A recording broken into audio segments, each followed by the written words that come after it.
Let me wear a white shift.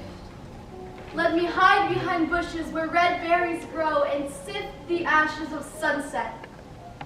In the white room of my remembering, I comfort the child I was.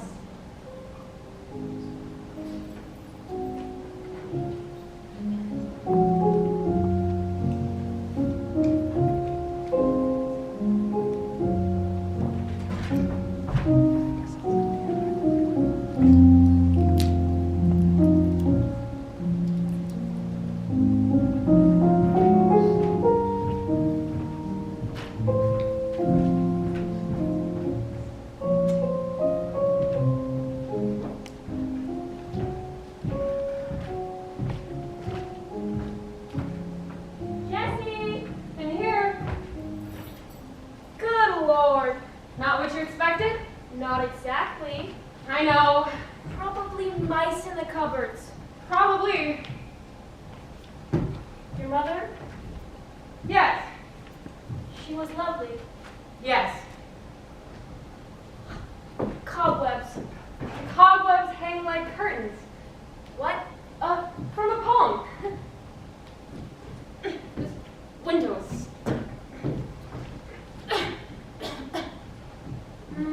What do I smell? Lemon verbena. Mama planted a patch by the kitchen door. And that's the willow tree? Mm-hmm. Halfway up, Papa built me a platform. Mama called it my pouting perch. Beautiful, isn't it? Nothing's moving. And over there, my first painting. The fields, the shadows on the side of the hill. I had trouble with the perspective. It's all so quiet. Yes. Kind of creepy.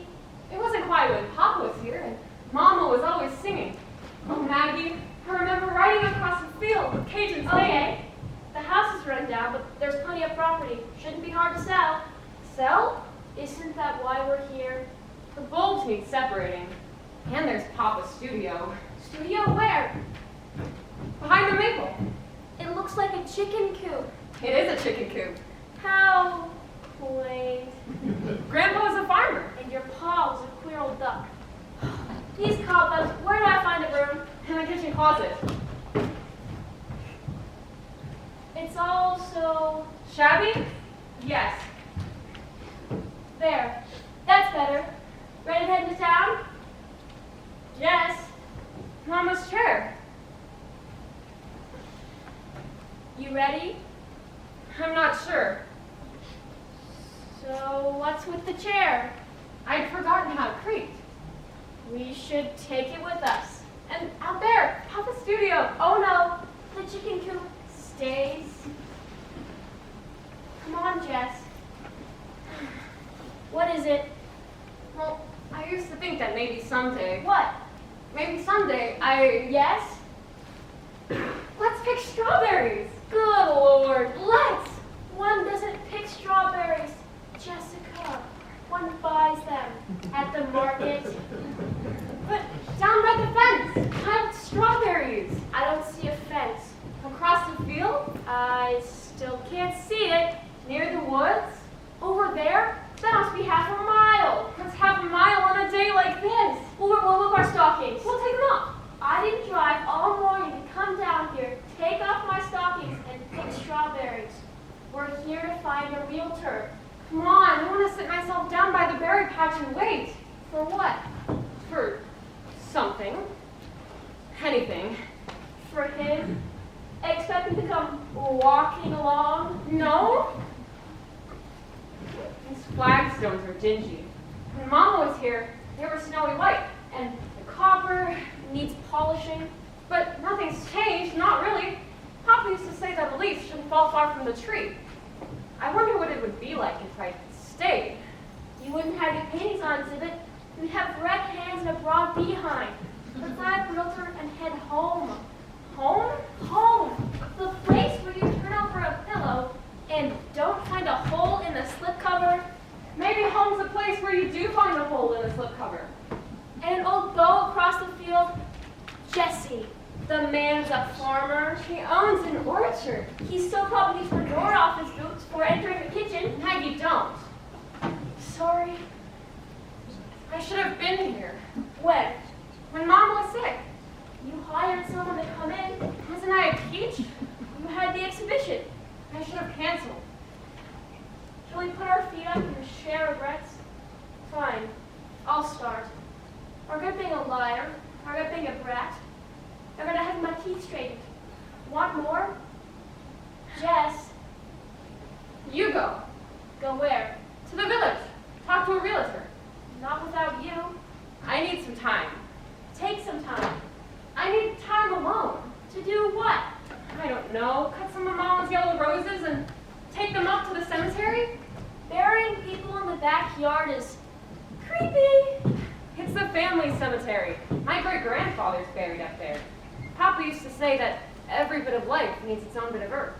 Pa was full of pithy sayings. Oh, all right. Go ahead. Pick strawberries, cut yellow roses, run back through your memories if you must. Maggie? What? Thank you. Yeah? The strawberries are ripe, down in the dingle. The strawberries are ripe, down in the dingle. The strawberries are ripe, Papa. The strawberries are ripe. You don't say. Think this is it, chick? This is it. Looks like this will be the day that you and me get to eat nothing but strawberry shortcake for dinner. Oh boy! You bet. Oh boy. Big bowls of strawberries. Mashed in heavy cream. Mash them up good, chick, and I'll pour on this cream. Mama, you got the biscuits? Coming. They gotta be warm from the oven. They are warm. Not too warm. They're not too warm. When the strawberries were ripe, Mama would wake me up at dawn. Get up, sleepyhead. The world is awash. Awash with the heavenly host. Mama? Oh, Mama, your burnt feeder's empty. Your garden's full of weeds, and I can't see my face in your copper kettle. Never a speck of tarnish on your mama's copper kettle. Just look. You can see your face in it. You can see your face in my copper kettle. Oh, Papa, in another month, there'll be blackberries. Blackberries as big as my thumb. And mushrooms. Mama knew which ones to pick and which ones are poison. Little Jess, you have to know which ones are poison. The rissolas. And the death angels. Mama pinning up her skirt, kneeling to gather mushrooms. Mama in her white dress. The dress she wore to the village. How lovely she looks. Papa liked that dress. That's why she wore it. Dorothy, I like that dress. You're a good-looking woman. Mama in her white dress walking through the village. With the kitten in the basket. Dorothy, we're not taking the cat. She likes to go to town. Now, Dorothy. Kittens got tired of spending all their time on the back porch. They like to go to town. Papa said Mama was eccentric. Mama said Papa was eccentric. Folks stared. Hi, Daniel. We're staring at you. Me? Why would they be staring at me? Why indeed? I still see them strolling down the street. I was the only girl in 3rd grade whose Papa wore a smock. A smock when he went to the village, but painted in his undershirt. Joseph's coat, he'd call it. My coat of many colors. Hand it over. Wash it? Certainly. No siree. Daniel. His coat of many colors. Daniel. No. Suppose the parson's not right? Don't sell the house. There are mice in the cupboard. You don't want to sell the house. Holes in the slipcover. Home is where there's a... Home is where I must there's... stop thinking. The strawberries arrived. Down in the dingle. The world is washed with Strawberry shortcake. Stop thinking. Make a list of things to be done. Who will weed Mama's garden? Someone to weed the garden, Who will separate the bulbs? the bulbs, someone to sweep the cobwebs and clean the cupboards. Little Jess, Yes, Mama? come up here and help me separate the bulbs.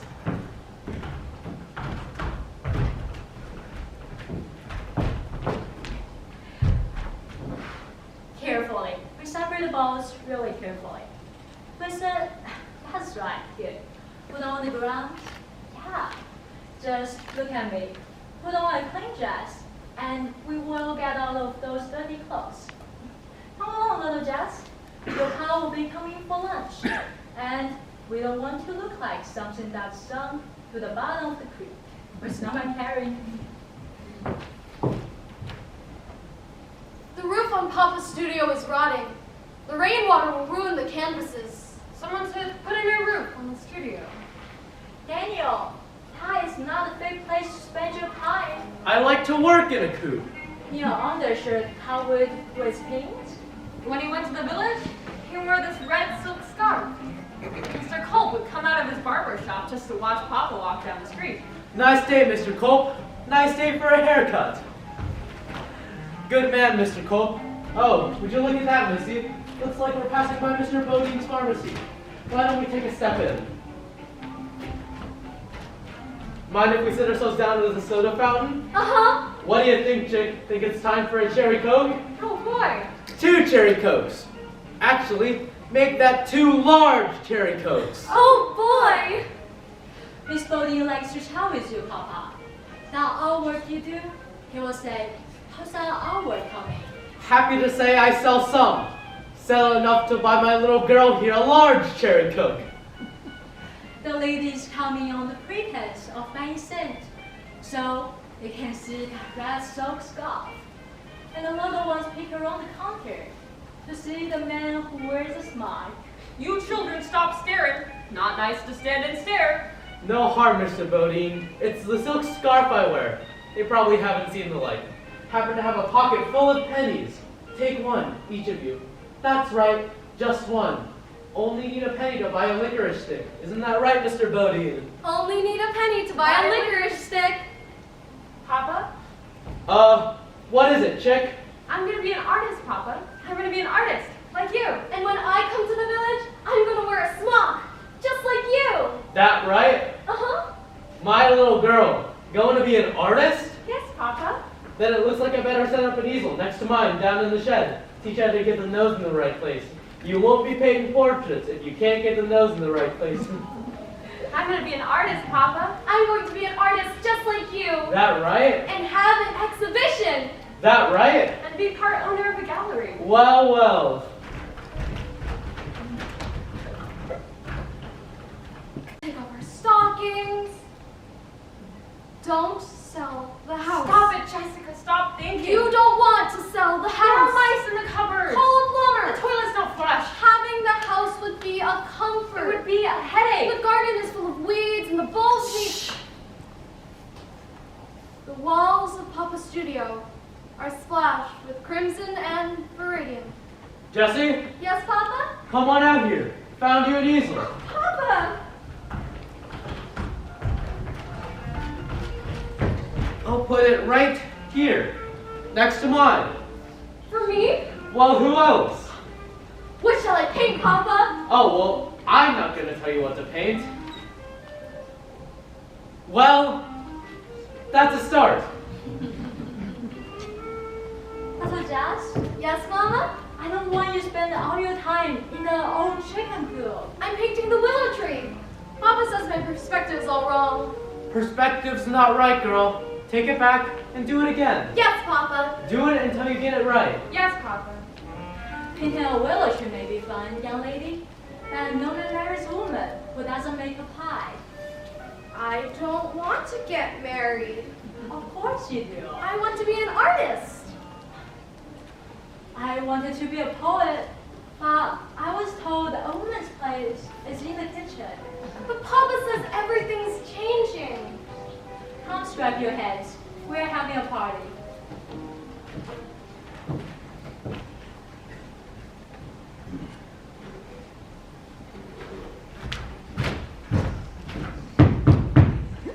Doors open. Finished stacking the wood, sir. Stack it to the far side of the house. Yes, sir. Stack it good. Yes, sir. Michael? Sorry to hear your dad died, son. Yes, sir. It's been hard on my mother. Oh, Michael, remember that red fox? Come back for a while, have you? I was 15 when you showed me that fox. Come back to run the orchard. That red fox that lived on the side of the hill? Run the orchard. By golly, hope you make a go of it. Been hard times with your pa feeling poorly the past year. Yes, sir. That's why I'm doing odd jobs. We ran across the meadow, Michael. A shame you had to leave school. And it started to rain. Remember? Always planning on coming back. Like it here, do you? Yes, sir. Take any art courses at that college? I still remember the smell of your shirt. What do you think of this? I had trouble with the perspective. The perspective's not right, but the light. There's something about the light. So you like it here? Yes, sir. A lot of young fellows head off to the city and don't come back. Want to hear cars honking in the middle of the night. Guess I like the sounds that I grew up with. The sounds of the spray cars going down the rows of apple trees. That first spring. It is time. Something special going on in the kitchen. Best stick around to see what it is. We picked strawberries. I expect we might be in for a treat. And tasted strawberries when we kissed. Someone I want you to see. Grow to bits since you were hereabouts. It looks awful. Two of them been hard at work most of the morning. It looks just fine. Won't tell you what they're doing. Papa won't like it. Why wouldn't he like it? The meringue's flat. Smells good. Yes, sir. It is a perfect good pie. Daniel, Well, come on, son. Let's go in.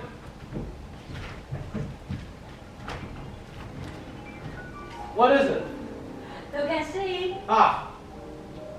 What happened to the meringue? Nothing.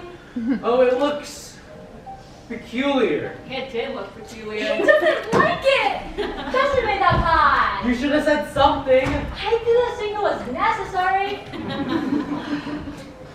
It's nice you're back home, Michael. Must be a comfort to your mother. Now, take this pie and say hello to Jessie. You'll find her up in the willow tree. For a special place. Where I went when I was obsessed.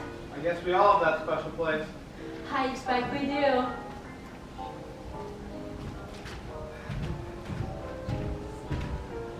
This pie looks awfully tasty.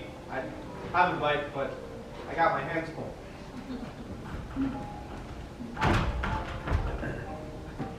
You said my pie was as good as the pie your mother made. Darn, if this pie isn't as good as the one my mother makes, my mom makes a mighty fine lemon meringue pie. But the meringue's flat. My mom says it's not the meringue that matters. What matters is that you got just enough lemon in the custard. Just enough, mind you. You gotta have a real tang, but it can't be too tart. I'd say you got just enough lemon in the custard.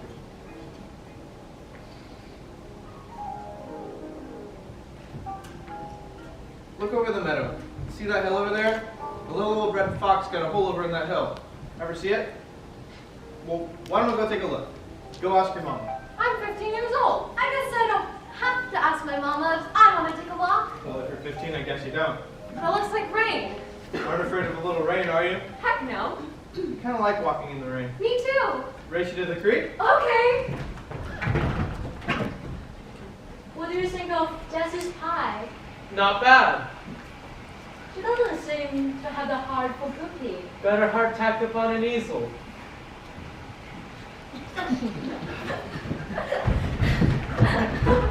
Next time you make a lemon meringue pie, give me a holler, okay? Okay.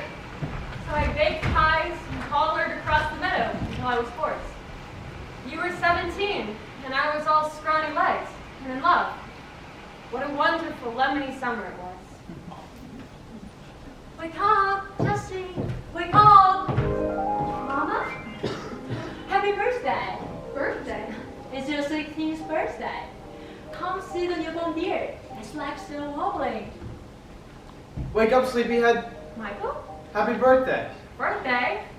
You're 17. Come see the wood duck hatching heading for the creek. We don't want to wake your pa. Shh, don't want to wake your pa. Come see the blacksnake down in the south field. Yes, Mama. Come walk with me down in the south field. Yes, Michael. Oh, yes. Hello, Jess. Yes, Mama? Come here and help me snap these beans. Mama? Yes? Michael has a new horse. Is that right? It's a bay. My uncle had a bay. He calls him Cajun. Oh, He promised to teach me to ride. don't know if he will have time with apples ripening. He's a busy young man. But he promised. You promised. Jess, you up in that tree? Come on down out of the tree. No. Come on. You promised I could ride Cajun. But you're not ready. You saw how I rode Sally? Sally's a mare. Now come down and I'll give you a ride in the pickup. Let me drive. You haven't got a license. I want to drive. Okay. He's going to teach me to drive the pickup. So, you got yourself a boat. Yes, Mama. So you say you want to paint? Yes, Papa. Come, Jess. We will make a pie for Michael. Oh, yes. Come along, Jess, and we'll mix up some paint. Oh, yes. Riding horses, driving pickups, rush out to the chicken coop. Time you set yourself down in a berry patch, young lady, and took a moment to look around. Come walk with me in the garden. Come walk with me, Jess.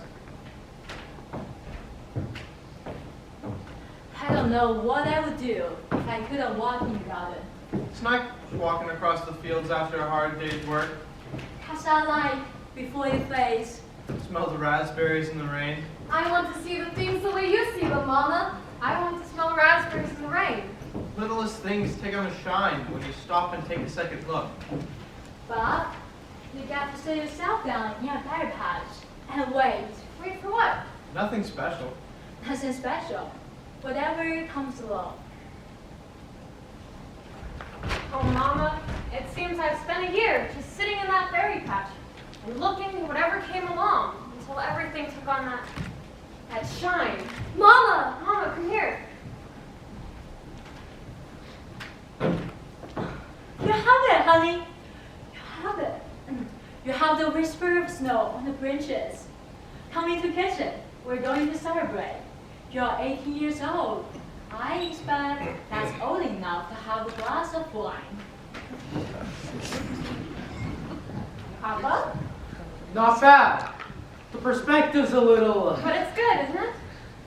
Yup. Good enough to study in New York? Hi, Jessie. Good enough to study in the city? You don't want to leave the home place, girl. I do, Papa, I do. Listen, girl, and listen close.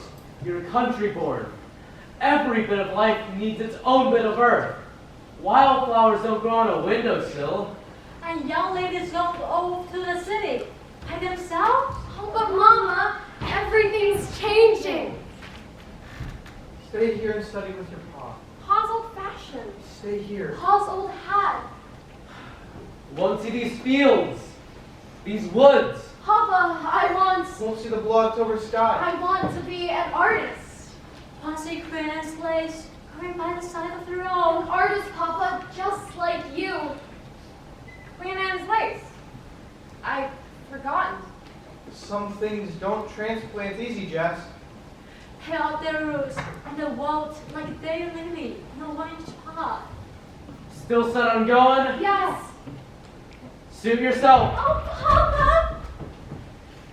Papa said yes. Let's ride. Last time you rode Cajun, you almost broke your neck. It was I marvelous. told you not to take that jump. I could hear myself shouting. I could see Cajun's mane blowing in the wind. It's a darn fool thing to do. My hair blowing in the wind. You almost broke your neck. Don't go. Michael, Stay here. there's this stream. There's this dream I have. I've had paint under my fingernails. Since I was 12 years old. The walls of Papa's studio are splashed with paint. Crimson and viridian. Marry me. There's this dream. Here's this dream I have. Michael is a countryman, Jess. The kind of man who likes walking in the kitchen and smell pie baking. Chinese say a leaf shouldn't fall far from its tree, the orchard, these fields. It's that boy's bit of earth. I wouldn't make him wait too long. Dear Jess, the path we used to walk is overgrown with goldenrod. Dear Michael, I'm sitting by the window tonight here in New York City, remembering how dusk gathered in the hollow back home. Remembering how we picked blackberries. The year we met, I never saw you that your lips weren't stained with blackberries. Get up, sleepyhead. The blackberries are ripe. Blackberries, big as Papa's thumb. You make a dang fine blackberry pie, Dorothy. But sometimes I lie awake at night, Michael, and I see Mama's yellow roses, clear as day, and smell the sweet alyssum she planted by the kitchen door. Come home, Jess. Not until I've proven myself. Perspective's not right, girl. Take it back and do it again. Yes, Papa. And yesterday, standing in the sidewalk in the middle of February, I smelled Mama's letter verbena. Spider webs hanging like curtains over the path we used to walk. And last night, I dreamed I was driving the old pickup, with Cajun racing along beside me, his mane blowing in the wind. Your hair blowing in the wind. Come home. Not yet. Marry me. Not yet. The apples are in, and there's a cold wind over the fields tonight. Tommy, you're a man wants a fire in his fireplace and a woman by his side.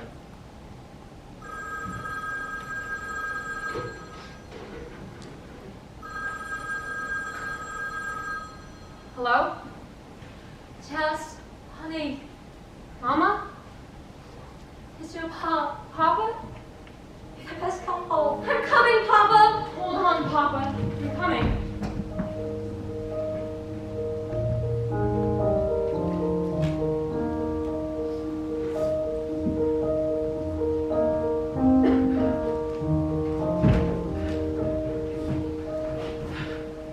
Who's that? It's me, Papa. It's me. It's Jess. Who? It's me, Papa. It's me. I'm here with you. It's me. It's Jessie. Hey, Sammy. I'm skipping school. Going trapping. Trapping's good this time of year. Making a little money on those pelts. Yes, dear. Send away for a box of pastels. Yes. Beautiful colors. Open the box and see the most beautiful colors. Hey, Sammy, I'm going trapping.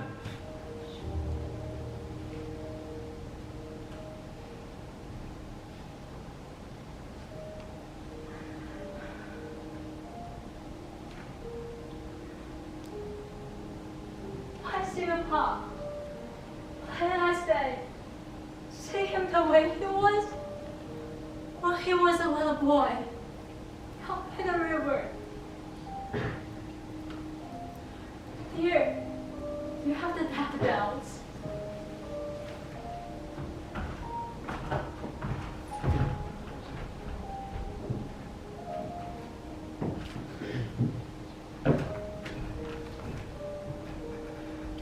Take my arm.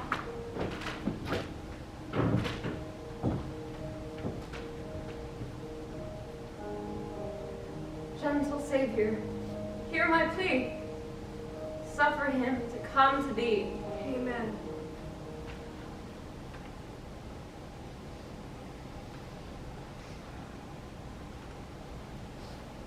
Your Pa loved the daffodils. And what was it? He caught my iris. Blue flags. I like those blue flags. I know you do, dear. Plant some of those blue flags down by the coop. Yes, dear. I'll plant some more. One by the coop. Blue flags. I like those blue flags. No. I was the only girl in 3rd grade whose Papa wore a smock. Why, Daniel? You're staring at you. Me? Why would they be staring at me? Why indeed? Mama in her white dress. How lovely she looks. You're a good-looking woman, Dorothy. I should have insisted she go back with me. She is leaving tomorrow. As it should be. But it's going to be so quiet. Now, the new city cops will come soon. I think I will plant a rose bush by the side of the porch. Papa's not here, Mama. Papa's gone. She tries to tell me you're not here. After all those years, I guess I didn't know if you were not. I thought you'd be lonely, Mama. But you weren't. All those years without Papa, And it seemed to you he'd never left. I did come home every Christmas. You could count on me for Christmas. And for your funeral. Wasn't I a peach? I want to wake up tomorrow morning and weed the flower bed. Yes. I want to clear the leaves and fertilize the flocks. Watch yellow birch leaves blowing down the road and fall and pick chrysanthemums. I want to hear starlings chatter and smell wood smoke. I want to walk the path that I walked with Michael. Oh, yes. I like it around here in the fall. Baskets of apples in the mudroom. I like in the spring, willow boughs down by the pond. If I stay here, I'll have time. Time to polish Mama's copper kettle. You can see your face in my copper kettle. Jessie, in here. It's unbelievable. What? That village. A one-chair barbershop, wooden Indian knoll, with an old fellow sitting out front in a rocking chair. Mr. Culp. And a soda fountain, oak top, with a couple of ladies in flower sack dresses sipping Cherry Cokes. And I bought us 2 kids a bag of licorice. Penny a stick? Penny a stick. Well, are you ready? Not yet. Hey, it's time to go. Maggie, Look, I found a realtor and he's listing the house. so soon? Isn't that why we're here? Maggie, I need some time. Okay, take some time. Maggie, I want to stay. Here? Yes. Why? You can't stay in a place like this. All the men in town wear shoes that lace up above the ankle. I want to wake up tomorrow morning and hear the titmice calling. You what? I want to wake I up. heard you. What about the exhibition? 6 months, maybe? It's on the calendar. Papa used to wear this red silk scarf. You told me. And when he went to the village, He wore a smock. You told me. I want to stay. What's happening? I don't know what's happening.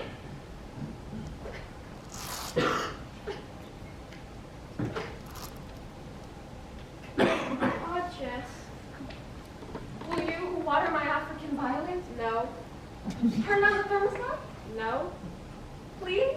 Oh, come on. I was gone one lousy hour. You were gone a lifetime. Oh, boy.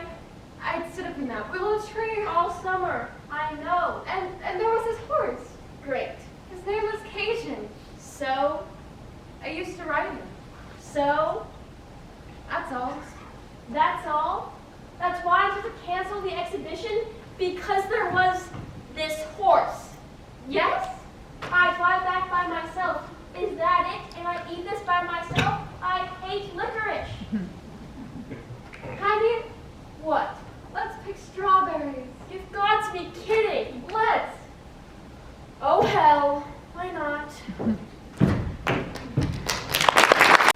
No.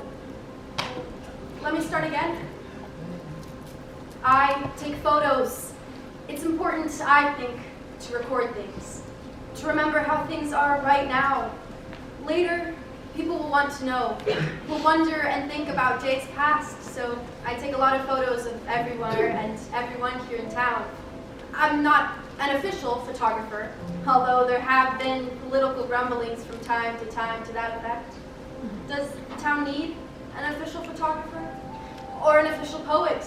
An official dreamer? An official lover? If the casual is made official, would that stop the rest of us from dabbling? That would be a crime in itself. So I don't need to be the official photographer. But I am good at it. People always come to me for keepsakes or for help remembering. Of course, I'm having a bit of trouble remembering now, too. It's one of the side effects of my condition. I'm getting ahead of myself. I take photos.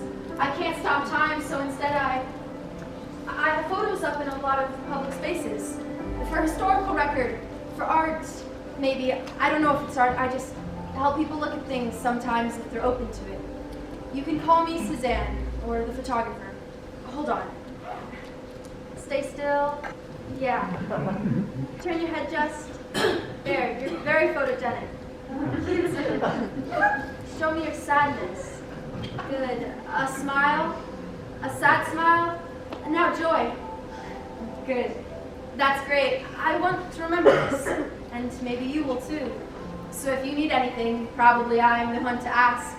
Anything with reason, I mean, within my control. I'm not sure where my control is. But where to first? Our time is limited. The perfume maker make perfume. This, no, this maybe? Aha! The young man thinks about the young woman. The young woman thinks about the young man. The librarian walks by the hardware store on the way to the library. She wills herself not to look in the window. I will not. The hardware store owner does not see her walk by. He is measuring the length of pipe and trying not to think about the hole in the center of him he hasn't been able to fill. And 7/8. The gravedigger looks at the sky and wonders if it will rain. I wonder if it will rain.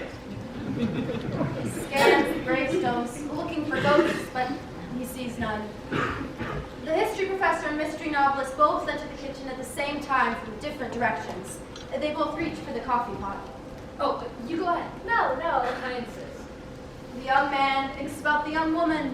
The young woman thinks about the young man. The florist opens her flower shop. Another day.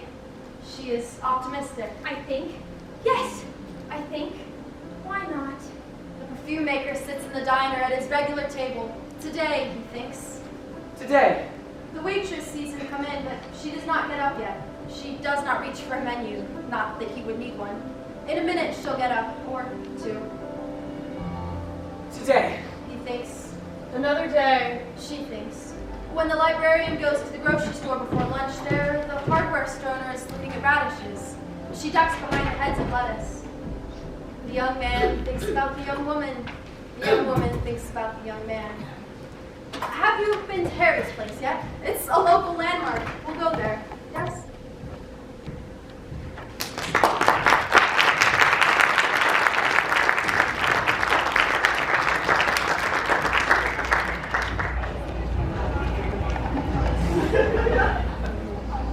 Harry's place, established in 1920. Drive-in, take-out, affordable hot dogs, burgers, and fries. The history professor and mystery novelist sit in the shade. It's a mild August afternoon. The history professor fiddles with his wedding ring. So, He says, yes, she says. I guess it's time. No point in denying it. She takes a bite from her lobster roll. Butter drips down her chin. I'll have it all done up. She smiles at this. A small smile. A slight breeze. They watch a hummingbird pass. I do appreciate, of course, your sense of humor. Irony, finality, history. I see how you are rounding it all out, putting up bookends, as it were. He thinks for a moment of the oak bookcase in his study crammed with Civil War tomes. He never liked bookends, but he appreciates her appreciation. Our first date. Yes. You wore a letter jacket. How did you ever letter in anything? It was out of pity. You were cold, wearing a tiny dress. I draped it over you. She thinks of the mustache he tried to grow. They settle into an unsettled silence. That was then, but now. I'll move into the cottage. No. I insist. He says goodbye in his mind to the oak bookcase and red couch in his study. She feels the pull of the novel she's writing. How to get her heroine out of the water? Do boats just come along? Does she float there for a while? Was she perhaps a champion swimmer? Reminds herself to look up how long it takes hypothermia to set in, but instead what she says is, What will we tell the kids? Jonathan will take it in stride, but Marjorie, I worry about Marjorie. she doesn't tell him that Marjorie already knows. Last week, Marjorie pleaded. Marjorie cried. Mother, please, don't do this. He loves you, and you love him. It wasn't enough. Are you fighting? No. I don't understand. I want to wake up to an empty bed. I want to drink coffee alone in the morning. I want to be lonely Is he having an affair? Are you? No. I want him to move out before I begin to hate him. His toenails, his breath, the grunty way he stands up. Don't do this, please.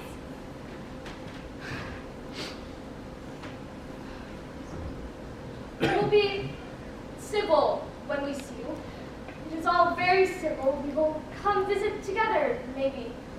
We will have dinner. We will smile and we will enjoy each other's company. How's your roommate? And Marjorie is distracted for the next 20 minutes talking about the trials of life in Boston and the HR game. She might switch companies. It's what people do to get ahead and climb the ladder, and ascending is what it's all about, right? But that would mean leaving her team, who she has grown fond of, and starting over with new people and new processes. Do you think I'm ambitious enough? It's something I want to be true about me, but sometimes I can't tell the difference between what I want and what I think I should want.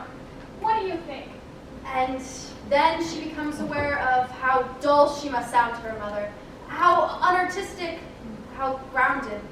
Her mother appreciates her daughter with her feet on the ground, but then there never is the clouds of the mind to discuss.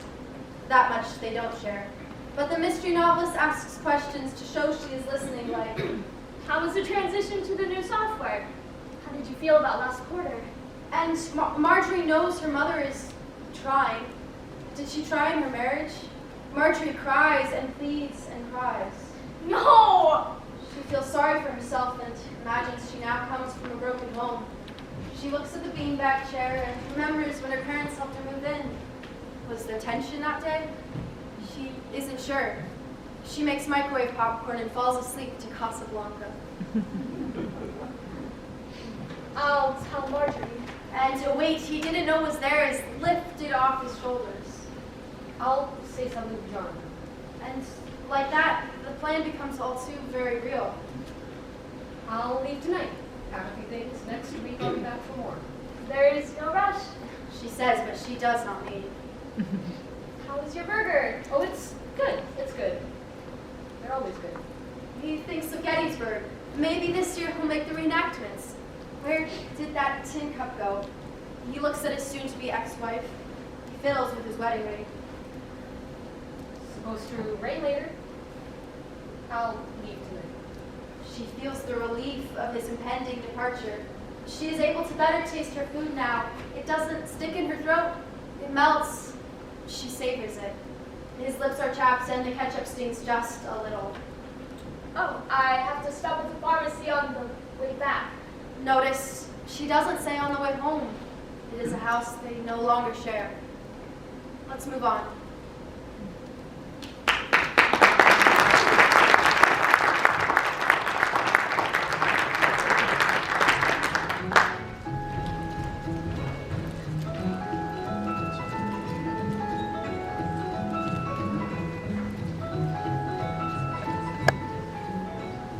The young couple go for a stroll.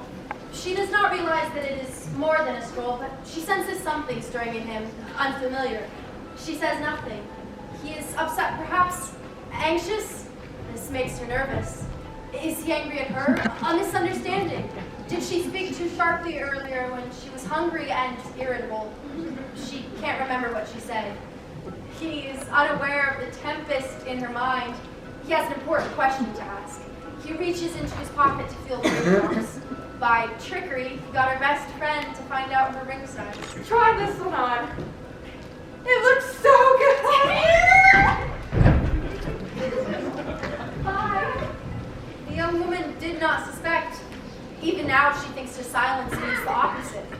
He is done with her, she thinks. She has always thought she was not one of those girls who could be loved. Florence? He says. Florence? She waits for more, but the words get stuck in him. She waits for him to say, it's not working out, or we're just too different. I love you, but sometimes love isn't enough, or something like that. She doesn't know that what he really wants to say is, I love you madly. I want to marry you, let's spend our lives together. Or something along those lines. He's having trouble getting the words out. He can't speak. He is paralyzed. His throat constricts. Are you okay? The young man begins to hyperventilate. He falls to one knee, thinking she will understand. What is wrong? Can you breathe? Are you allergic to something? Did you swallow something? She calls 911. Something is wrong. Something is terribly wrong. He is unconscious when the EMTs arrive. What was he doing right before? I don't know. He fell to one knee. He was breathing too fast. We've seen this before. Sir, can you hear me? Shall I check your pocket, sir? The young man nods. I believe this is for you, ma'am. It gets eerily quiet as the young woman has 8 separate emotions. 1, 2, 3, 4, 5, 6, 7, 8.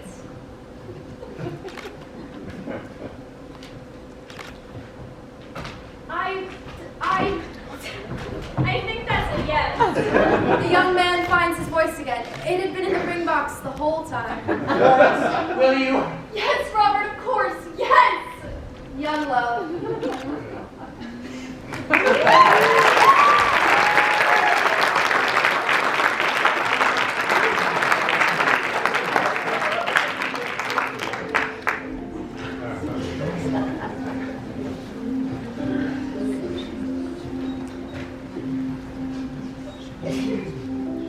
I have to run some errands. I'm sorry, I'm not deserting you. It's just, well, I won't be long. It's just, here's the graveyard. It all comes back here, doesn't it?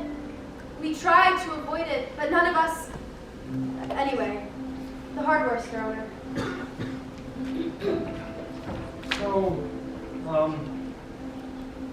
So, sometimes it's hard to start. I wanted to say something. I wanted to ask. I have a question, sort of, or something I'm wondering about. I don't know how. So, You didn't bring flowers. no, You used to bring flowers. they just died. Oh, but sure, but why is that a problem? I have some. I can put some down for her, make her part of the rotation. The Millers got some Thursday, but they can wait until next Friday, and I could add it. Or maybe there will be more flowers this week. It's hard to control. I go into people's gardens sometimes and pick flowers. No one ever says anything. I try to take the ones that are too pretty, that I know that the owners need around, like what do you call them with you know? But I still think she should get flowers. I take them away, you know, when they die. I'll bring some next time. Flowers are nice. I'll bring some next time. I get leftover ones from the florist sometimes, before they die at the end of the day. She likes flowers, doesn't she? I think she likes flowers. The florist? No. You want a moment with the grave? Sometimes people want a moment, but they don't know how to tell me, so. No, that's okay. I have to go anyway.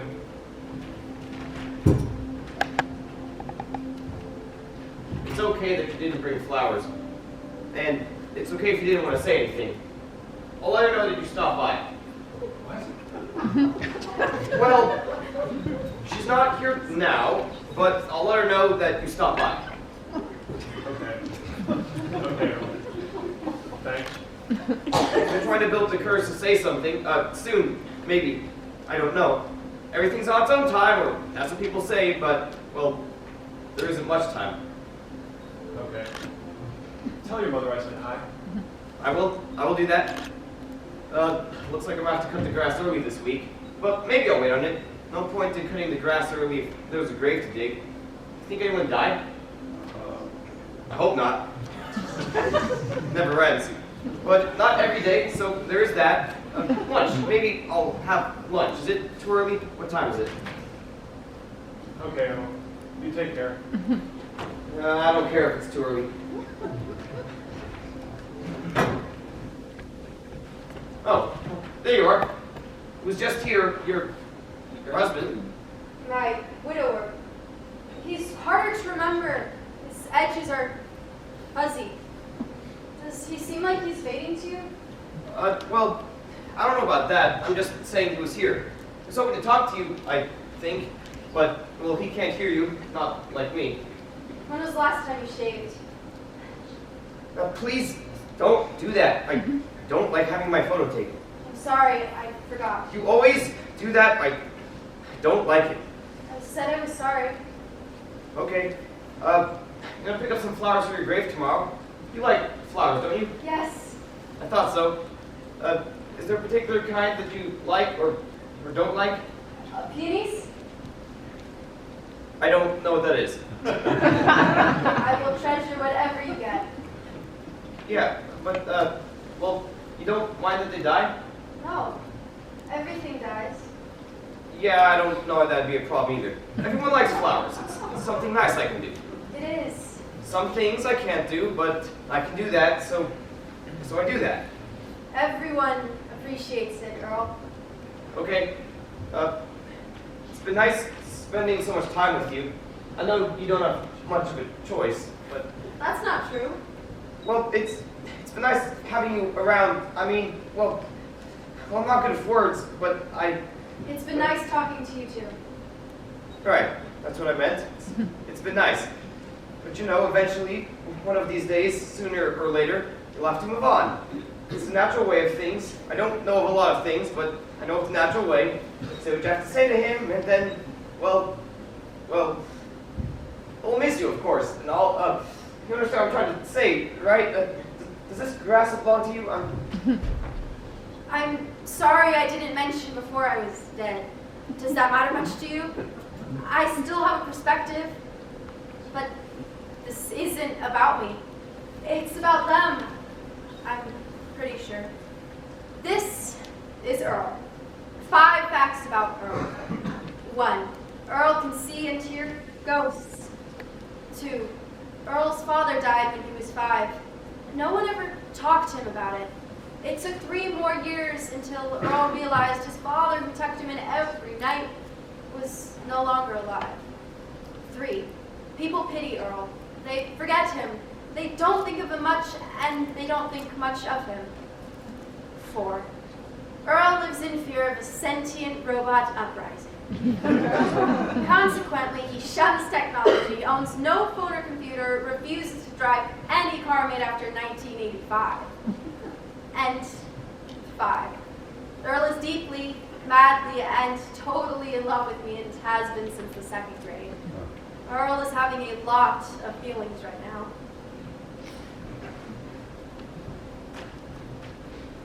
I'm gonna get you some flowers. The most beautiful ones I can find. Even if it hurts someone to lose them. Don't do that on my account. Even if it hurts someone. I'm not going to say any more about that part. 20, maybe 25 different owners, and with the different owners, different names. It's hard to keep count. People stop trying to learn the new name. The diner, they say, or the diner across from the green. That diner you know, right there on Main Street, near Gumho. The waitress, it seems, has worked in every version of the diner since it has been a diner. She feels tired enough to have been working there since the town was established, but that was 1698. So of course, no, that can't be true. And of course she is young. Is she young?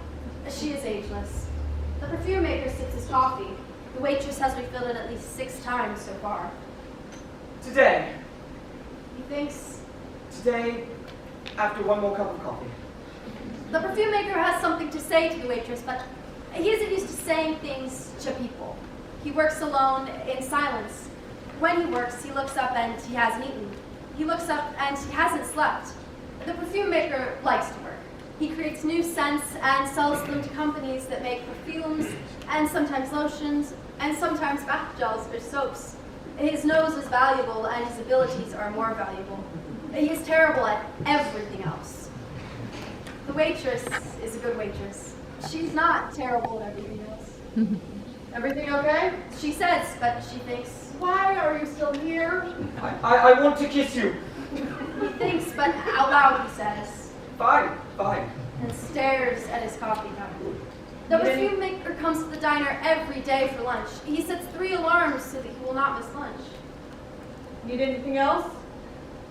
No, the fries are good today. Yep. You know that thing when you recognize in another a spark of something you are not and can never be, and you want to possess the spark? Some want to crush it out, but others want to feed it till the spark becomes a flame and the flame becomes an inferno. The perfume maker sees this spark in the waitress, but he doesn't know the words to say this. Good fries. He recognizes the scent she has on her wrist, the lotion on her hands, the shampoo she used this morning. He smells the fried food from the kitchen, ketchup spilled some hours ago, and somewhere, underneath all that noise, the scent that is her and only her. He breathes deeply. He tries to tell her something. I wanted to, can I, What? a spark when in the dark, like the night sky or a small fire. What? Like you, for example, when I smell you. When you smell? The policeman enters the establishment.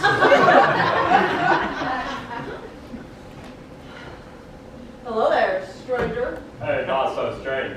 What's this? 2 times in 1 week? It's a coffee. No one makes coffee like you do. Well, it's all on the wrist. We could use a wrist like that down to force. I think I'm too much for your police force to handle. Can't argue with that. They laugh. He touches his arm. The perfume maker has ugly feelings, but they're feelings he knows he has no right to have. He tries not to feel these feelings. He thinks of a scent that will make him feel whole. Lilac, coriander, cinnamon, spearmint, coffee. He takes a deep whiff of his coffee. I should make her up a feeling. A scent so beautiful she will understand everything he wants to say, but cannot figure out how to say. The scent will do it all. The scent. He says nothing to the waitress. Instead, he leaves much too much money and exits without anyone noticing.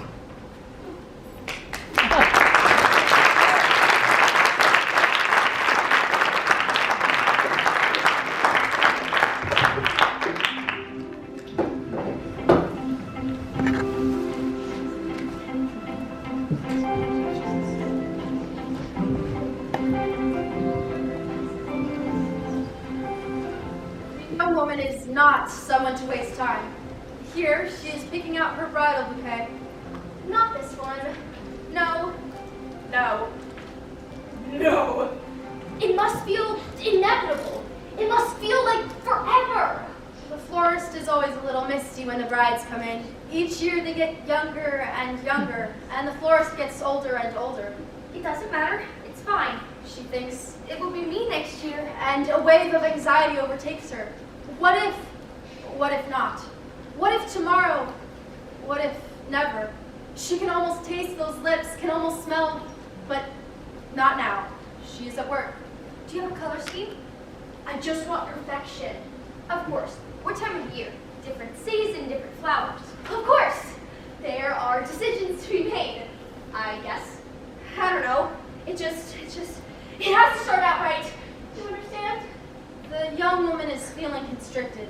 She's having trouble breathing. She doesn't understand the tides within her. The 8 separate emotions that change into 8 other slightly different emotions. 1, 2, 3, 4, 5, 6, 7, 8. 1, 2, 3, 4, 5, 6, 7, 8. The florist feels the dull pain in her chest that will make her try harder later, but now just makes her ache.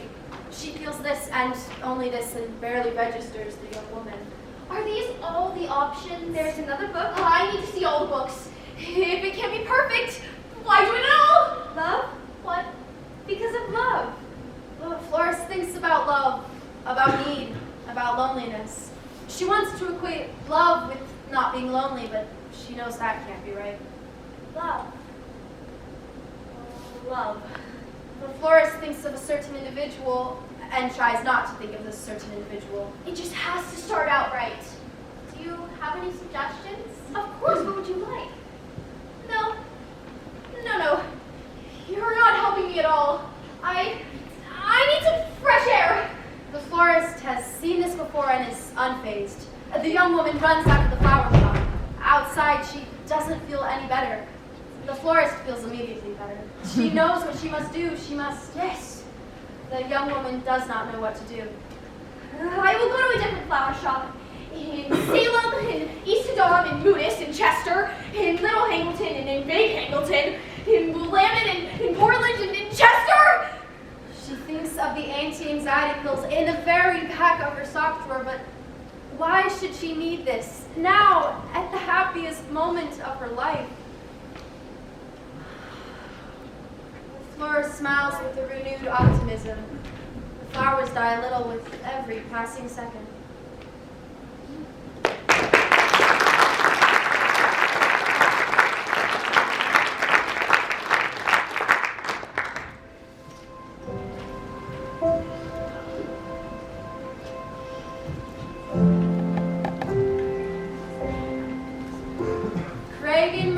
Library, built 1905, a fine example of early 20th century neoclassical architecture.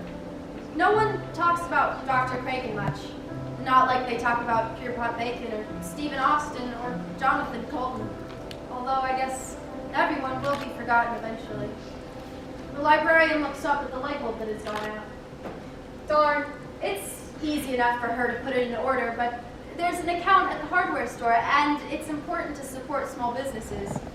She could, of course, send someone else to get it, but she's been meaning to stop by and say hi to the hardware store owner for quite some time.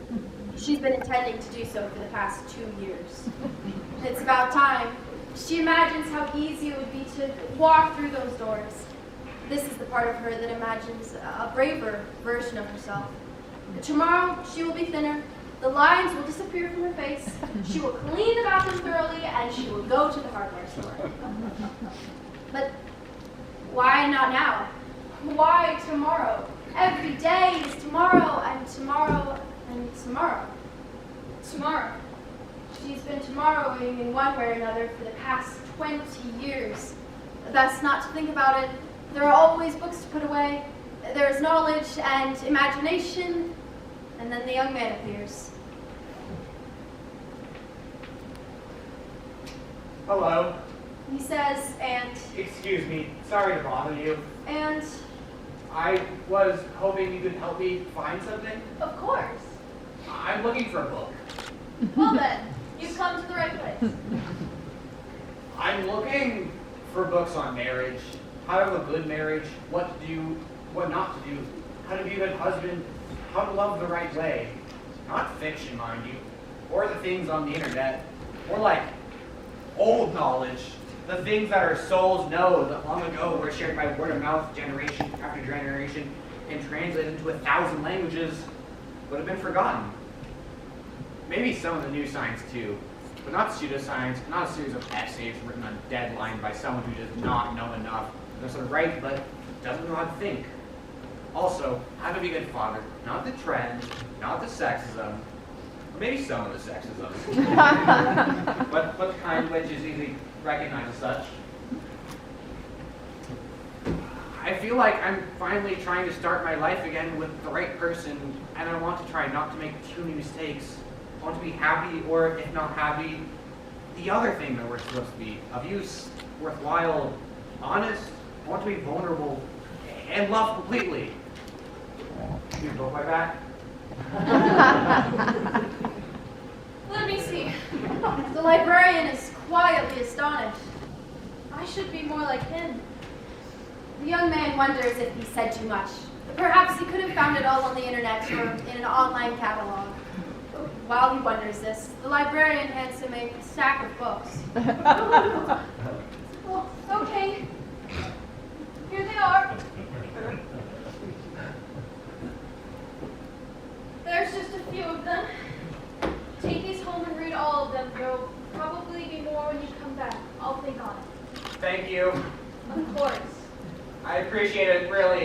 thanks. The librarian takes a deep breath. Vulnerable. Love completely. She feels something rising in her. Inspiration, a call to action. She will not tomorrow today. She will today. She takes a deep breath. She steels herself. I'll be right back, she yells to her assistant and puts one foot after another towards the hardware store, where my former husband is right then ordering hammers. A word about the hardware store owner. He's been slipping from my memory, piece by piece, like a mirror shattered on the day of my death. I drag him around, losing more and more of him all over town.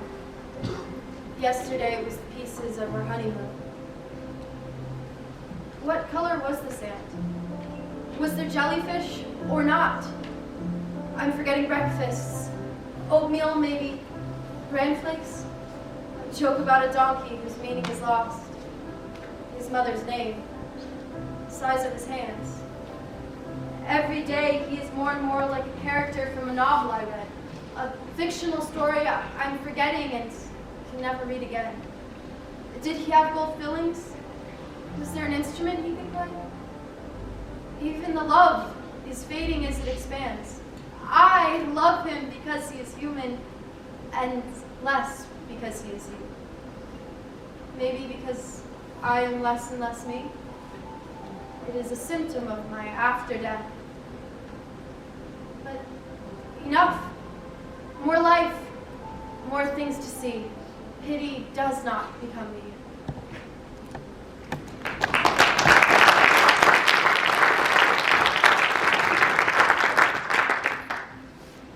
Florist raps on the door of the perfume maker's house, /lab/office/bachelor pad/pigsty.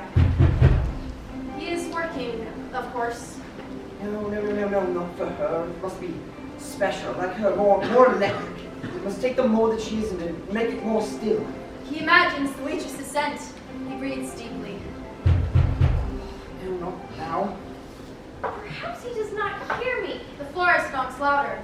Hey, hi, it's me. Hello. Perhaps she will go away. He thinks. It's me. It's just me. Are you there? Hello? Hello? Hello? I am busy! But he is always busy. The florist will not be so easily dissuaded. I will not be so easily dissuaded. She knows the value of persistence. She doesn't understand her own value, but she knows the value of not giving up. It's just, I have flowers. Leave them. Of course I could leave them, but I thought maybe I could give them to you. You could put them in water so that they don't expire. Expire. Isn't that a funny word? Sorry, I'm very busy and my work is very important. I can't stop now. I must not get distracted. I can't chat now. I can't smell your flowers and tell you about them. It's very important. It's life or death. I know. I can't not now. I have this gift given to me. It's all that I have, and I must use it. I understand. She says, but she does not understand, and in not understanding, she romanticizes it. She smells her wrist. On it, she wears a perfume of his she bought in a mall, in a store she wouldn't otherwise go into. She paid much more than she'd ever paid before for a perfume. She finds the smell intoxicating. It's delicate, like rosewater, yet more persistent. She feels like royalty when she wears it, or like her idea of royalty. And she feels the longing then, too. His work, it is so important. She thinks, it's of such value to the world what he makes. He is everything, and I am nothing. this way of thinking is dangerous. I'm nothing. This is one of the great tragedies of our time, yet it is so common as to be mundane. She will smell it and she will realize. She will see my value, my contribution. This, too, is dangerous. The scent is out there, not this, but almost. It has to be perfect. Florist is sick of perfect. Well, I'll just leave the flowers here then. Put them in water as soon as you can. Mm-hmm. He agrees, but he will not see them even when he once again leaves his house for lunch at the diner. The florist will not give up so easily. She will be back tomorrow and the next day and the next day. He has opened his door to her before and surely will do it again. Won't he has not yet invited her in. Persistence, she says. Persistence. Should I say something about that? You understand.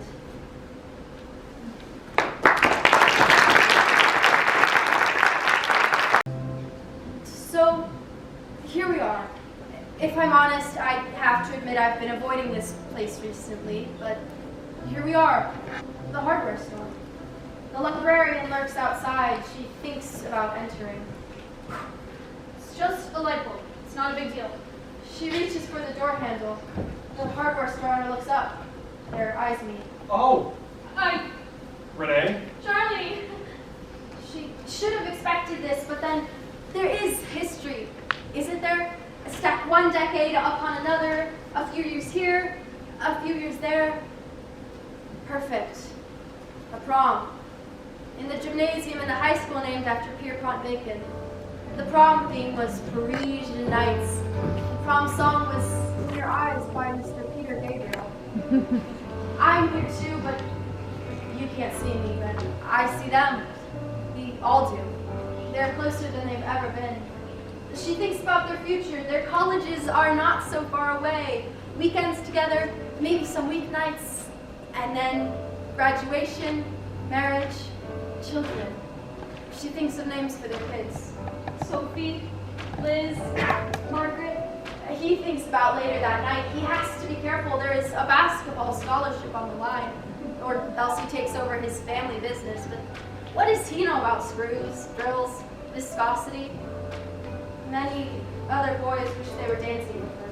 Many would like to clean his block, knock his block off, sock his jaw. Many girls, me included, wanted to get lost in his arms. They wanted to shame her, erase her, stuff her in a well. But these two there are blissfully unaware. this night is perfect. Yes. I can't wait for everything that is to come, and also, I just want us to stay in this moment forever. You know what I'm saying? Yes. He does know what she's saying. She hugs him tighter. He smells her hair.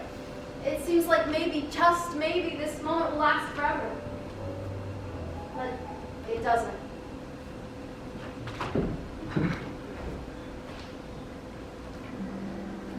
Hello. Long time no see. Busy over there at the library. Here too. You know how it is. I sure do. Busy. Busy. You wake up and wonder what day it is. What month? What year? Right. Exactly. What can I do for you? Immediately, he feels like he said too much. I meant, what can I do for you? That's not it, Peter. I mean, you need something? Me? What would I need? I didn't mean to imply. I thought you were here. Maybe you want a drill, a socket wrench, nuts and bolts. Oh, light bulbs for the library. Of course, light bulbs. The hardware store owner goes to the computer and looks up the type of light bulbs the library usually orders. He knows what type they are and where to find them, but he goes through the motions. Do you want the account number? Sure. He says, even though he has the account number memorized. 407-811-25-2121.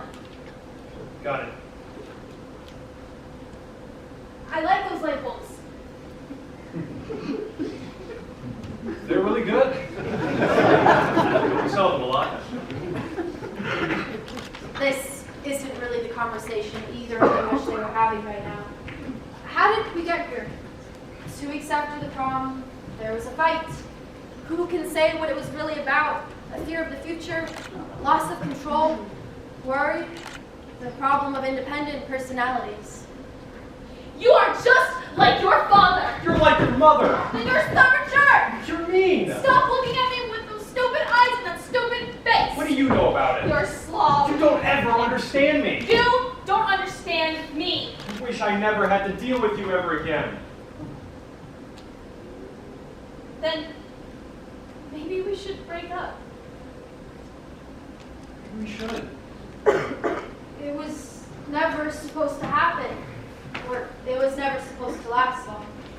When I asked him out, he said yes to make her mad. Probably. I wasn't supposed to get pregnant. Definitely. We got married right away. Quickly, quietly, days turned to weeks. Weeks turned to love. Love.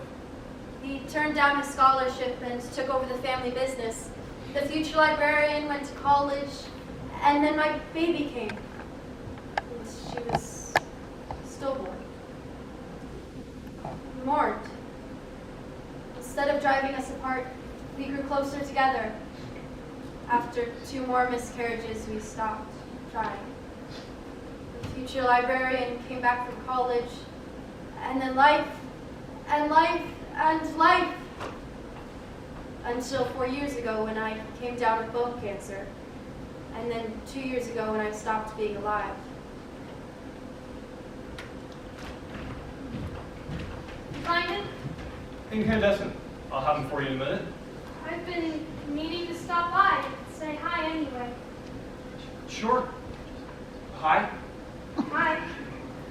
How you doing? Good. You? Good. He doesn't know the words to say because 2 years in the grave, I still have a hold on him. What's that? She points to a photograph I took. That's a real nice shot. Yes. She was very talented. Yes. I like how everyone's personality always shines through. Yeah. And all the personality of the buildings, too. Yeah. They all seem so alive. Even now that I'm dead. But she doesn't say that. She shouldn't have pointed out the photograph. So dumb. She thinks about leaving the store, the state, the country. Instead, she walks towards her fear, steels herself, and she says, I was wondering that I wanted to ask.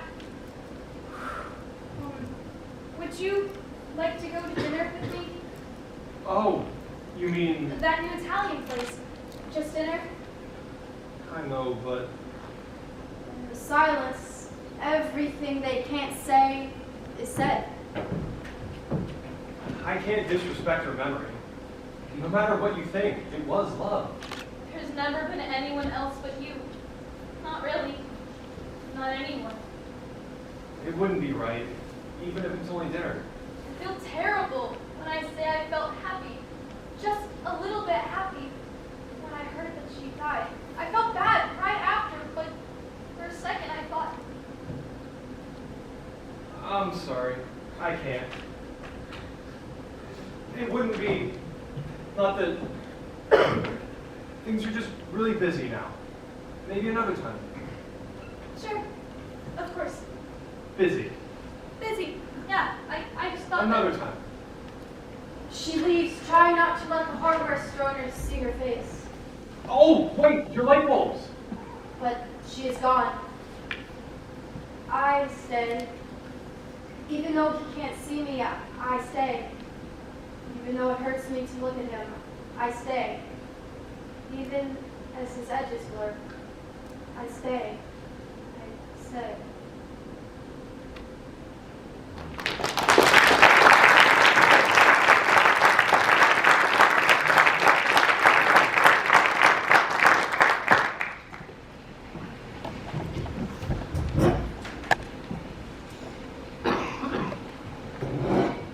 The gravedigger digs. It starts to rain. The gravedigger digs. It rains harder. It rains. The gravedigger digs. Rain. Rain.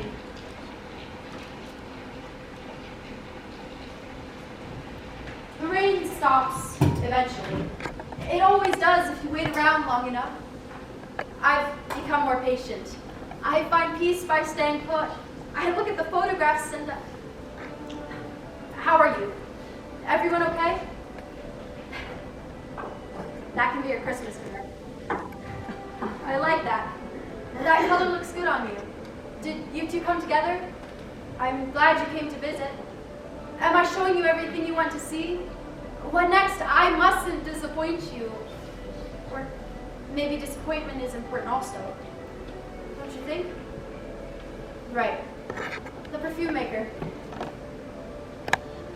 The perfume maker works. He forgets to eat. He forgets to sleep.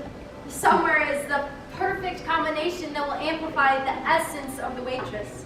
With chemistry, he will create a super version of her. So subtle, yet hits you like a left hook when she walks away. If only he could figure it out.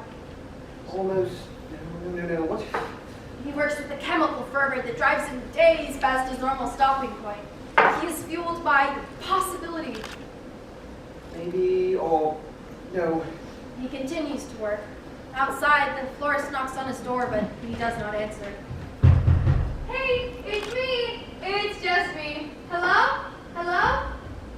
Hello? The florist leaves to open her flower shop.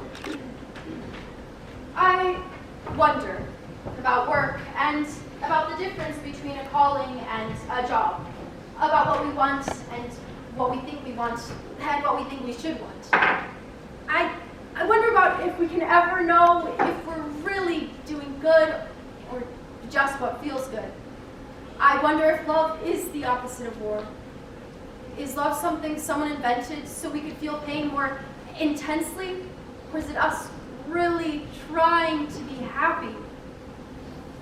But why do we think the goal is happiness? Maybe it should be learning to live with the misery. But no, I still believe it. I still think we should try to be happy. Don't you? Okay. Where were we?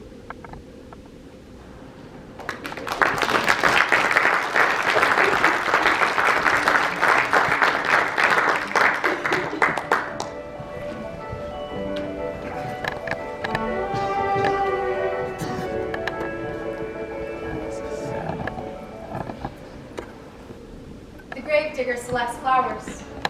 Like that, except prettier. Don't you just want the discards for the graves? Well, today we'll buy some.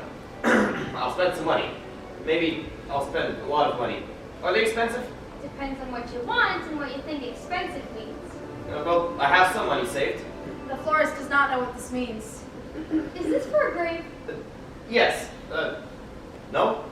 Because I donate them to you for the graves. I support what you do. It makes me feel better to give them to you. I like flowers. Look, you don't have to pay me. I'll give you the ones that will last for longer, just like I always do. Well, this time is different. I want to buy the most beautiful flowers you have. Which ones are those? Well, we all can't agree on that. If we could all agree on that, then this would be a different world. Well, which do you like best? It doesn't matter what I like. You're a woman, you might know. Sorry. Buying these for someone special.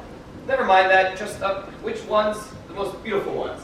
Look, I don't feel like it's my place to say what someone would like or would like. I like what I like. Why don't you get what you like? It's something you better buy it. Well, I want to get what she likes. Of course. She did say, however, do you have ponies? No. It's just, how can she let go until I do? I have to show her, right? She stuck around longer than most, but I see her fading. I know the signs. She won't have long now, whether she wants it or not. So flowers like that. And then he sees me. Shh, act normal. How am I acting? Hi. Just getting some flowers, like I always do. What's happening? Just getting some flowers. Don't go out if you're right on my account. I don't want to embarrass anyone. Okay, I can support that. But I want the biggest, most beautiful bouquet you can make me. Put in all the flowers that smell good and that mean nice things. And put in all the pretty ones that look prettier next to each other. Okay. It's important. Okay. Is that for me? It's to say goodbye. And for all the other things I want to say, but can't. Because Goodbye? A goodbye bouquet. Got it. Goodbye? Like this? It seems I'm on a time frame. put the yellow ones in. And that death does not take away one's ability to be moved.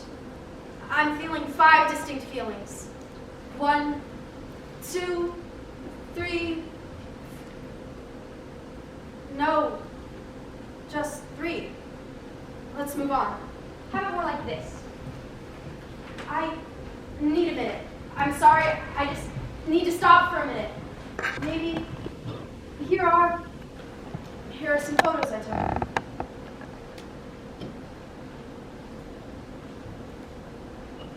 Okay, that's better. Where were we?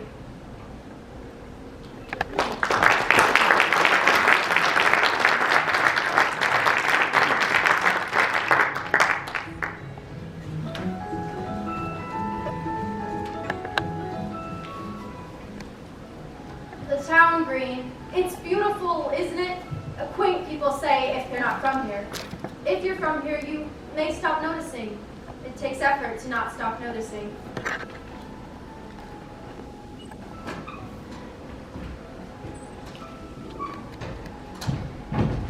Florence, my love. Robert! The young couple are engaged. Being engaged is a constant. For a short period of time, you can say, my fiancé this or my fiancé that. But sometimes you feel more engaged than other times because being engaged is not a constant. I'm getting closer, I think, to figuring all out. This book maybe, or this one. They all say a lot of things about how to read. Some of them you have to decode, and some are hard to understand or not directly applicable. And sometimes you have to read for pages and pages and pages before they understand. But then sometimes if you read the next book, the previous one starts to make more sense. Okay. And sometimes I fall asleep, but this is important. I'm going to figure it all out. The young woman does not know what to say or how to say it. Robert, she says. Robert, What's that? The young woman feels the weight increase. The weight she's been feeling ever since. Florence! What's wrong? Help somebody! stand back. Did she complain of any pain? What did she have for breakfast? Miss, young woman, can you hear me? Yes, sorry everyone. What's wrong? Are you okay to sit up? Drink this. Yes, sorry, I'm fine. It's just, I can't do it, Robert. What? I can't marry you. Oh. But our love, these books, that ring. I don't think that I can be someone's wife. When you first asked, I was so happy, but then the other feelings came. Not just doubt, not just fear, dread. I felt lonely, so very lonely, and trapped. What? No. I just can't be in a marriage right now. But our love. It is a real thing, but for how long? You are not who you will be, neither am I. We change, we evolve. Marriage will not solve this. We've seen this before. My first husband. My second wife. But we can change together. I just can't right now. I'm gonna read the books anyways, so when the time comes, I'll be ready. I'll be waiting for you. That doesn't seem very fair to you. But then again, I could let you get away and always regret it. Are you hungry? Let's have a meal and see where it goes. I think I need to be alone right now. Call me tomorrow, Okay. or the day after that, or the day after that. I have a lot of reading to do, and I might need different books. Will you answer the phone when I call? I don't know. Too bad. Yup. So, that's sad. You still with that dude? Yup.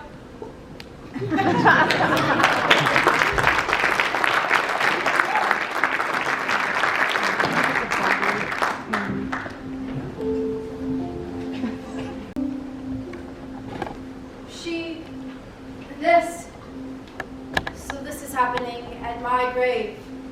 The librarian. Hi. This is weird. Hi. I saw Charlie. I went to see Charlie. Wow. This is hard. Well, I guess I came for your blessing. I know we've never been what you'd call the best of friends.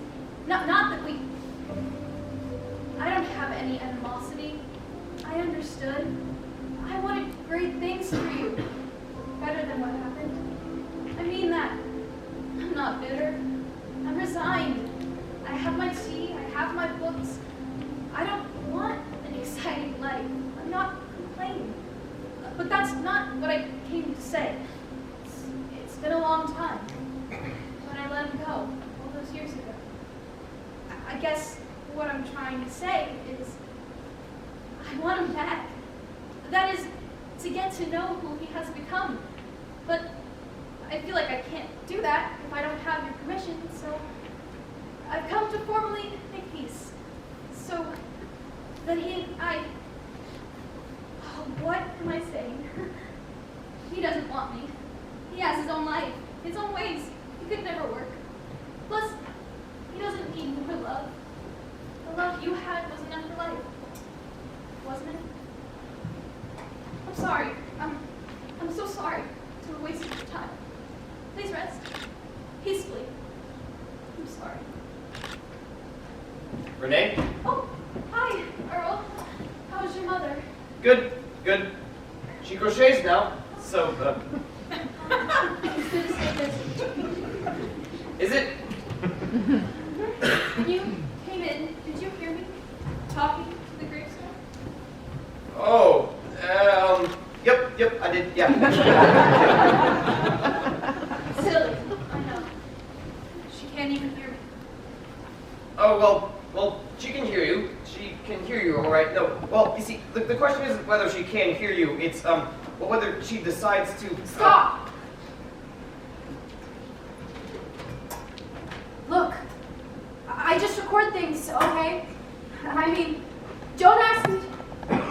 It's just, I'm a person too. Just don't judge me. Give me a break. You're on my side, aren't you? Right. Okay. Well, and then the perfume maker has a eureka moment. Eureka! He smells the perfume and knows he has created perfection. Oh, it is her but more, and she will smell wonderful. The diner smells will love it, and her sweat will feed it, and she will know. She will know What will she know? everything. The perfume maker does not stop to think if this is a good idea. He does not understand the mystery of people, or love, or affection. He knows he can do this one thing, and he knows she is special, so he does the one thing he can do for the special woman. And then, well, whatever comes after, he prepares the bottle of perfume.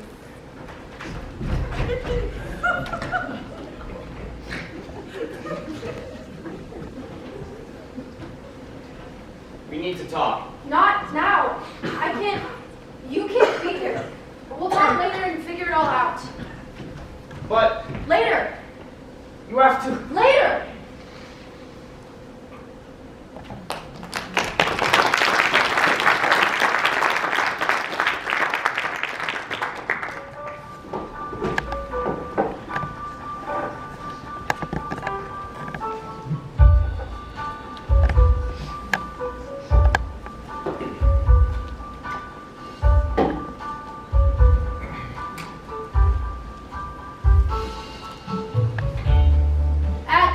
Diner. The waitress feels the special chemicals her body creates each time the policeman is in the diner. So, what can I get you? Well, where are the specials? Well, those aren't on the menu. You know that. Oh, you mean the specials. She flirts her best flirt. He smiles back. She refills his coffee. He looks at her. She feels him look at her. You know, today I feel like a meatloaf sandwich. Of course. You want anything special with that? Special or special? Well, Surprise me. She wishes she knew how to surprise him. How to surprise herself. Should she make a move? Or wait for him to make a move? But what if he never does? Today, she thinks, today, I will be bold. But she does not stop to think what this means. It will sort itself out itself, perhaps. Right now, the policeman is thinking about garden gnomes. You know, I don't get it, alright? You've got a nice garden, flowers, you know, stuff like that. And then you get a plastic, rubber, ceramic gnome. What for? He puzzles over this. He sips his coffee. And fairies too, and fairy houses. Who knows? People like it, makes them happy. And flamingos. He thinks about the vandalism behind the school. Don't people know that's illegal? Why do they want to go do that?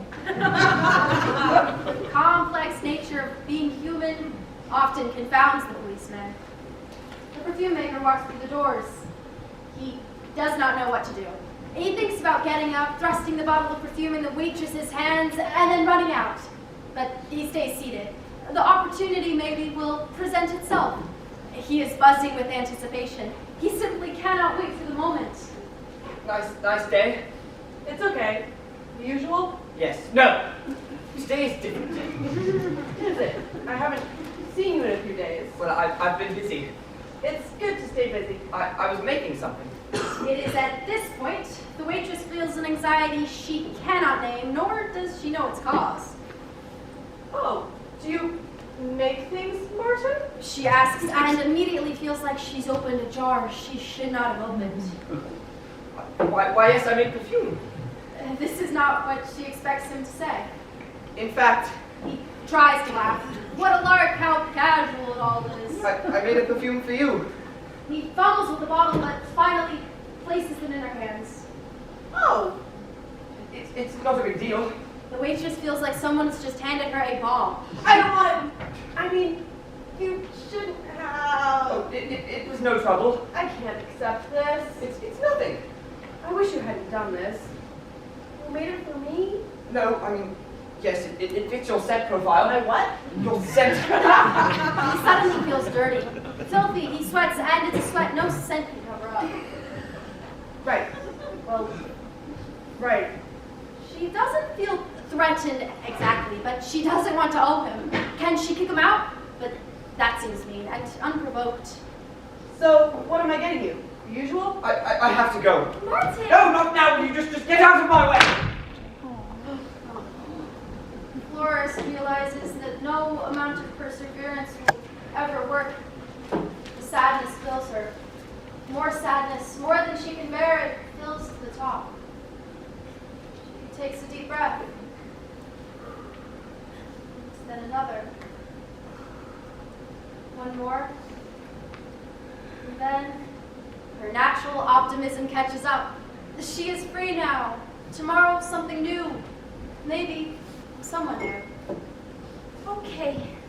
The waitress wonders if she should quit her job. She can't bear the thought of seeing the perfume maker in the diner for lunch the next day. Maybe it's time to start something new. Instead, she opens the bottle of perfume and dabs it on her wrist and behind her ears. It smells good, but it's nothing special, she thinks. Here is what will happen. The waitress will continue to wear the perfume, and the perfume maker will notice this when he comes to the diner for lunch the next day. But neither of them will mention it. They will pretend like nothing has happened. He will order the usual, she will get it for him.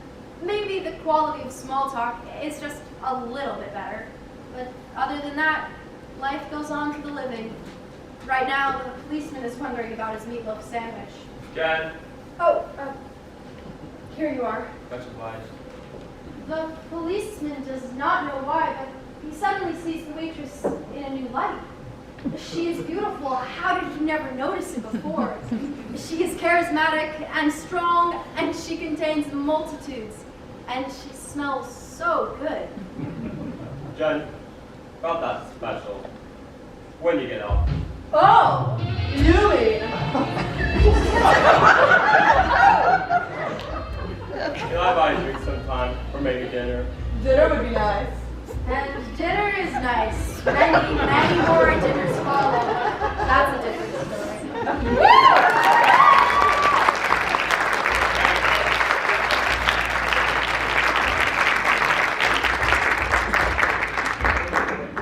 The history professor and mystery novelist sit in silence. They have been sitting for quite some time. Hours? It feels like hours, but I'm not so good with time anymore. It's probably not hours. They sit more. One of them will have to say it, but neither wants to be the first. What's that? Just clearing my throat. Oh, I thought you were gonna say something. No. Me either. Beautiful day. It's very temperate. How are things? Oh, you know, you're okay. Me too. They miss each other with an ache, more painful than when they're first dating, but he doesn't think she feels the same way. He thinks she liked the empty house. She did for a day or two. She thinks he likes his bachelor life. He doesn't. They're so desperate, it's acidic in their mouths. How's the house? Good. If you want, I can come over, take care of a few chores, change a couple of light bulbs. That would be nice. If it's not too much trouble, I'm sure you have a lot going on. I wouldn't want to intrude. It would be nice.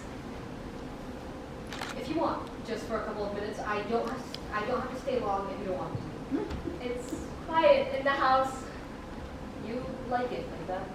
I do, sometimes. He thinks of the red couch. He thinks of her. He sighs, and it's a sigh she does not recognize, so she thinks he is impatient to get away. Sorry if I'm keeping you. Not at all. Not at all. How's your novel? Getting there. How's the research? Frustrating.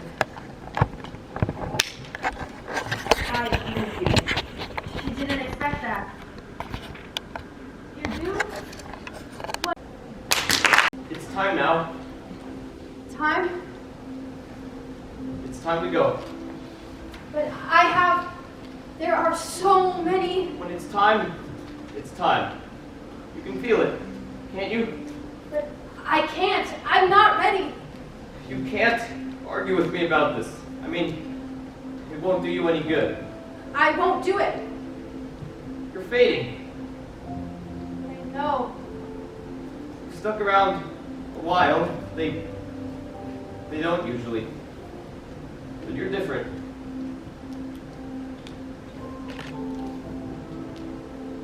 Thank you, Earl, for everything. It was nothing. There's just one thing I have to do. I hope you should have someone like Earl someday. If it's necessary. Should it be necessary? Oh. Promise me we'll be together forever? That's quite a promise.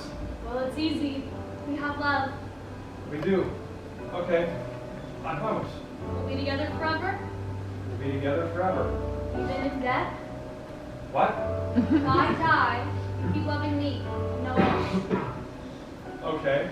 Until we are buried in our graves next to each other. This is getting morbid.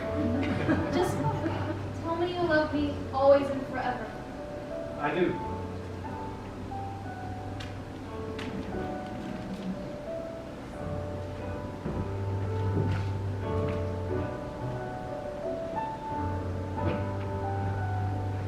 Suzanne, Charlie, I knew you were still here. Somehow. I never wanted to leave you. You know that.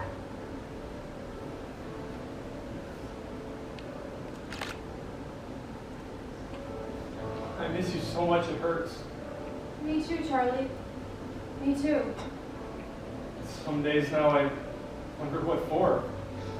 With you it was bearable, but now. You've got to find your own reasons. Please. I want to know when I'm gone, you'll be okay. Don't go. I want you to go to her. No. It's what I want, and what you want too. You're alive. Be alive. I forgot how. You'll pick it back up. What if I do it all wrong? Can't do nothing new and wonder why you're unhappy with your life. I know. Goodbye, Charlie.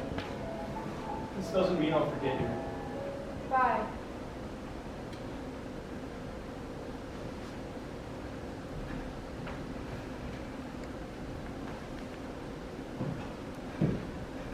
I was wondering when I'd see you again. I forgot the light bulbs. I'm glad you came back. You are? I was thinking about that dinner. Oh? I think I'd really like that, to take you out.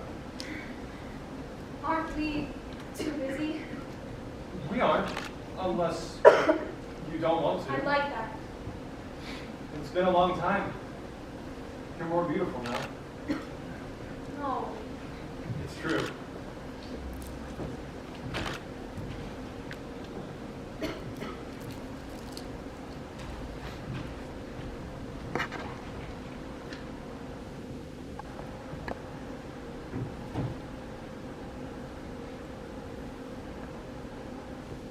So, that's that. It was really nice showing you around. I hope it helped. I only wish we had more time. But I guess I have loved.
We'd like to invite Maddie and Mr. Cox.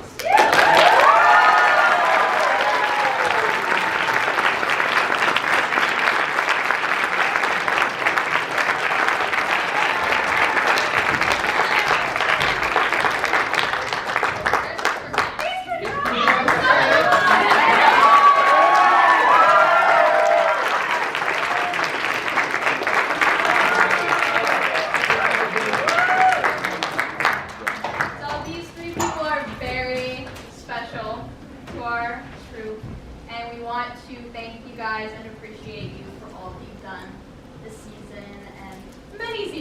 before this, and probably many seasons after this. So, if I could start. Miss Cat, you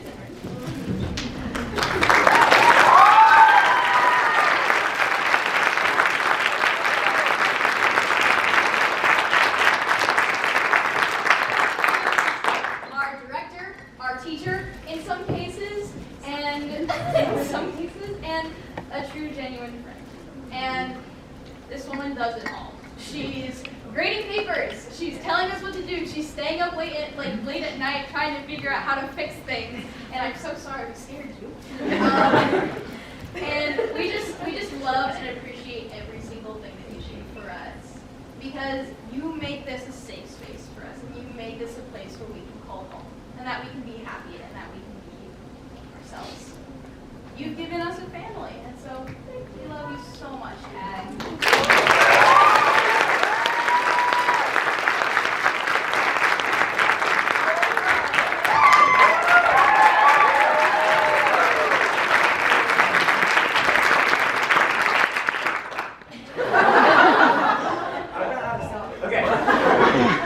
For those of you who don't know, Maddie Pringle is our assistant director. She's done all of the things, from driving us to go get props from a sketchy storage facility, making sure we're calmed down right before the show. She does all of it, and yeah, I just want to say thank you for being there for all of us and kind of genuinely caring for us as people and not just as actors.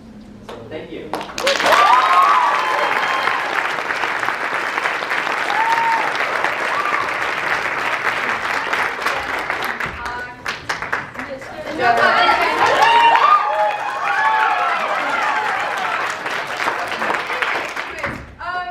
So y'all know those beautiful little pictures and stuff, and like the lighting and everything. You know how pretty that was.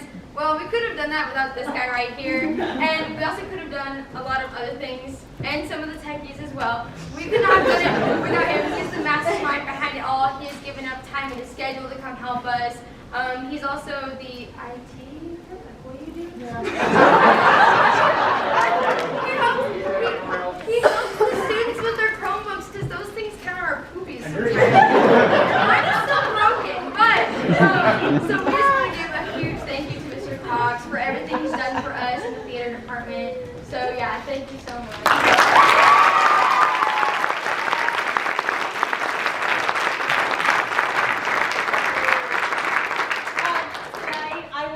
Our seniors. Oh boy. Can I have my seniors come up here, please?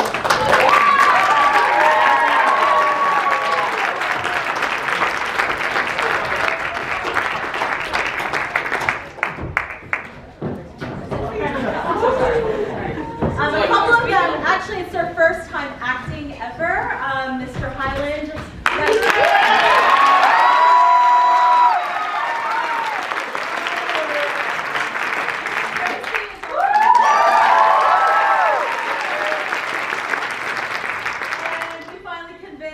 Mr. Leah.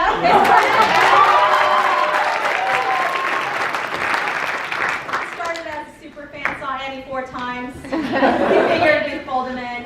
And also the infamous Empire State Building, Mr. Myers.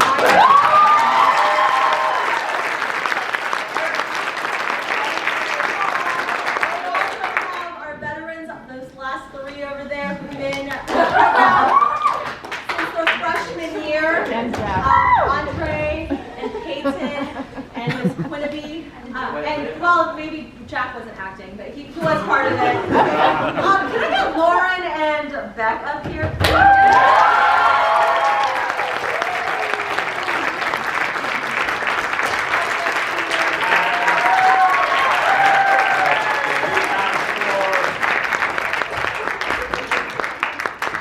Jack and Beck were also there from the beginning, and so was Lauren. And then Peyton joined us last year, and then also, sadly, it's Miss Peyton's last show, so I want to honor this group of seniors who've just been great leaders for this semester, and I just love you guys so much, and I'm just going to miss you next year. I mean, we have one more show, obviously. Yeah, but I'd like for you guys to take a bow for.